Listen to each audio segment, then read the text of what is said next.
session to follow. Thank you. Thank you, Dr. Sumit.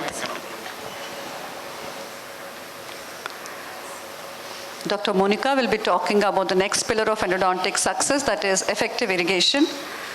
So the topic will be a new paradigm in endodontic irrigation.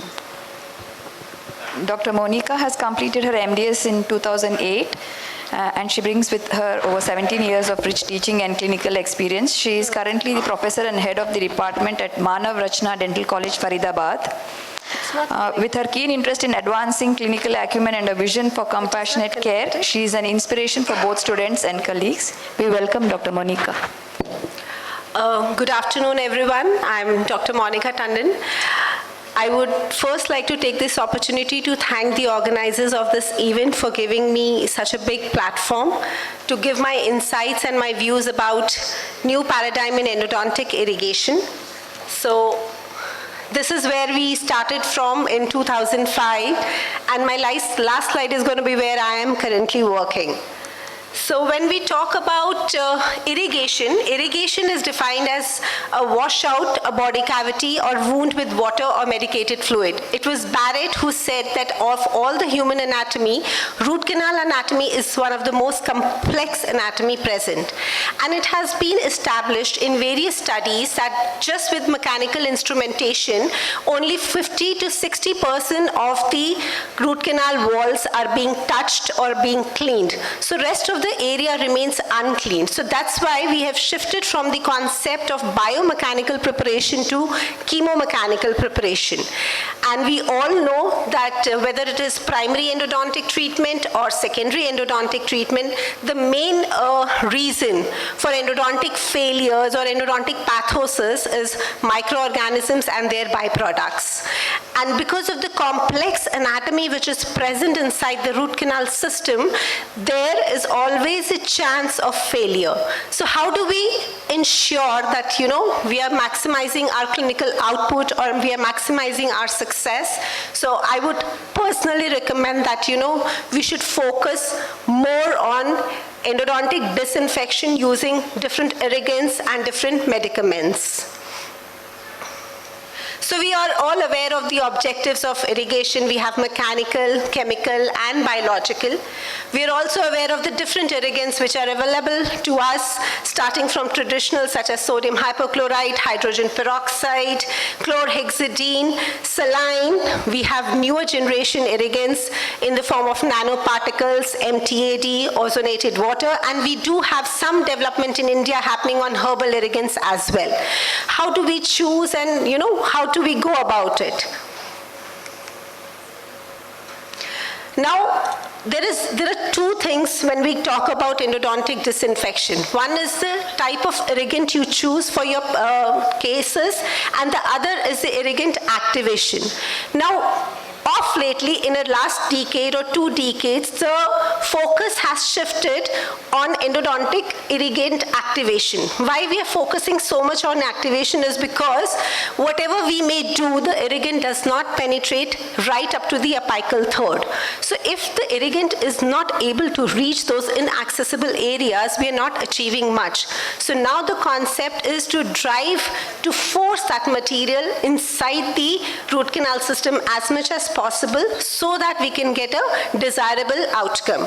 So when we talk about irrigant activation techniques, we have many of them available to us. First and foremost, we'll just briefly discuss about manual irrigation technique. So we have syringe irrigation and we have different type of needle designs which are available. We have open-ended needles and we have closed-ended needles. The open-ended needles increase the apical pressure, whereas closed-end tips are usually side-vented and they reduce the chances of apical extrusion.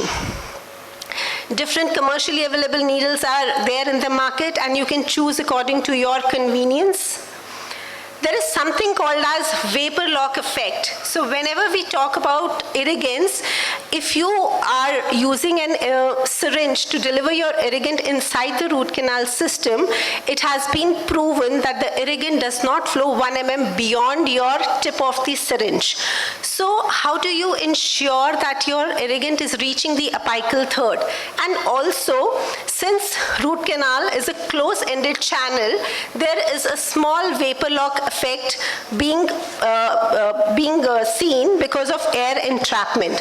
So how do we overcome this? Because this is going to preclude disinfection of that area where that air lock is present.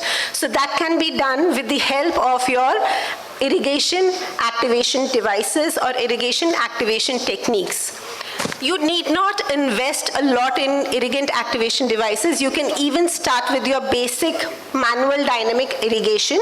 In manual dynamic irrigation, after flooding the irrigant into your root canal system, you can use a well-fitted GP point that is closely matching to your master cone and use it in 2 to 3 mm up and down strokes. And you can give 100 strokes in a minute. Apart from this, we have a lot of machines or devices which are available for irrigation. We have micro brushes which can be used at 600 RPM, and they are available in different sizes which are going to agitate your irrigant. Then we have Quantic irrigation system, that's in pressure delivery system, wherein there's a continuous irrigant delivery happening along with your instrumentation. So this increases the volume of the irrigant, increases the irrigant contact time, and also results in greater depth of irrigant penetration. The next one is sonic activation. Sonic activation, if you're not aware of, then endoactivator is a term which is synonymous with this one. But we have other systems as well, which is Rispisonic, File, and Vibranch. How does sonic activation differs with your ultrasonic activation is basically the difference in the frequency and also the difference in the amplitude of the waves which are being produced, resulting in smaller shear stresses and more effective. So these are few studies which have been published in the literature in which, we have observed lesser post-operative pain, lesser apical extrusion, cleaner canals, better open dentinal tubules once sonic activation has been done. Ultrasonic endodontics is a system wherein we are using ultrasonic energy, that is the frequency is at a higher level, 20 to 42 kilohertz, and it basically causes cavitation and acoustic streaming. Ultrasonic activation can be further classified into two types, that is your simultaneous ultrasonic instrumentation and irrigation, and it can be as passive ultrasonic irrigation. The only disadvantage which has been observed with ultrasonic irrigation is that the tips are metallic in nature, so you have to ensure that your ultrasonic tip is not touching the canal walls, else it may lead to canal aberrations. Passive ultrasonic irrigation can be further classified as continuous or intermittent. Intermittent one is very frequently used, wherein you flood in the irrigant into the root canal system and then activate the irrigant with your ultrasonic file for 20 seconds for 3 cycles, wherein fresh irrigant is used in every cycle. So we have a lot of studies proving ultrasonic effectiveness of ultrasonic activation as well.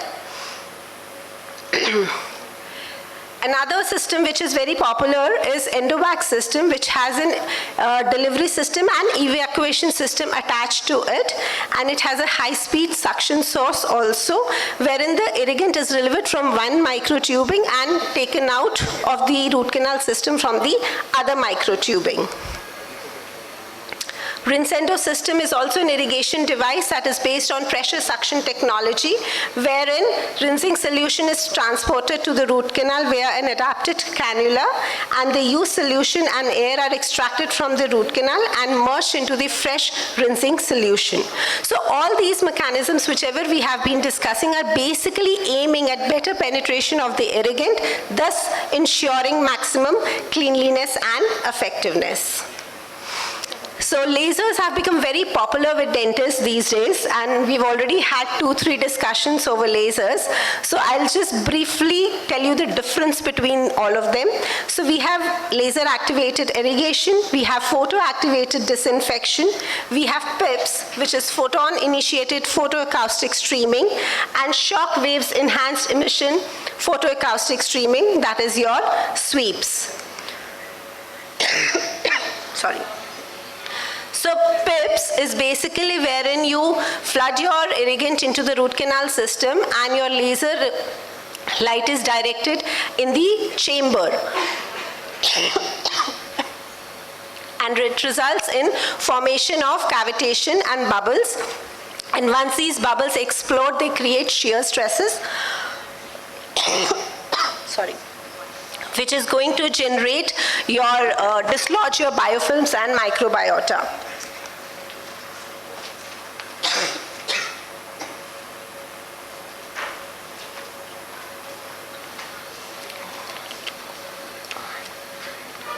Now next comes is your sweeps. How is sweeps different from PIPS? In sweeps, there are two laser lights which are being used in comparison to PIPS. So the first laser light forms a cavitation or a bubble, and before the first bubble ruptures out, the second light is released so that there's a continuation of bubbles which is being generated inside the root canal system. The third one is your photoactivated disinfection, wherein we are using a photosensitizer inside the root canal system, which is going to absorb the laser light, release reactive oxygen species, which are highly bactericidal in nature. So we have different articles which have been published in established journals, and they have underscored the importance of laser activated irrigation. So coming to the end of my presentation, I would recommend that we use needles with lateral exit at a depth short of the patency length of the root canal. We control the force exerted on the syringe plunger during irrigation. We should not forcefully push the irrigant into the root canal system. We should allow for backflow of the irrigant from the root canal system, and we should use gentle pressure with a flow rate of around 4 ml per minute, which ensures effective and safer irrigation. We should be using 2.5 to 5.2% sodium hypochlorite during instrumentation. Definitely, whatever you may choose, but you have to activate your irrigant. EDTA is usually used after instrumentation as a chelating agent to remove the inorganic component of the smear layer. It should be followed by irrigation with sodium hypochlorite to remove the smear organic residue, and 2% chlorhexidine can be used as a final rinse owing to its property of substantivity. I hope my short presentation may make you think to use irrigant activation, and if you once start using in your practice, you will realize that it makes a lot of difference in your clinical outcomes, and especially post-operative pain. It has created a huge difference in my practice, and I hope if you follow this, it'll do the same for you as well. So this is one case which is the first case where I used an endoactivator 6 years ago. So that was a pre-operative, and 6 months follow-up, you can see there was a beautiful healing which couldn't have been, happened so quickly. And 12 months follow-up is perfect. These were my references. This is a place where I'm currently working, and that's the group of PGs I'm heading. And thank you. Thank you for your patient listening. Thank you, Monica. Any questions? I know we're running out of time, but I think I still had 1.5 minutes more. Thank you, Monica, for highlighting how evolving irrigation strategies are evolving. Any questions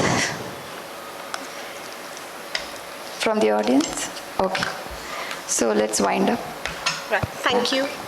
Thank you all. Yeah, I think due to lack of time, we'll have to summarize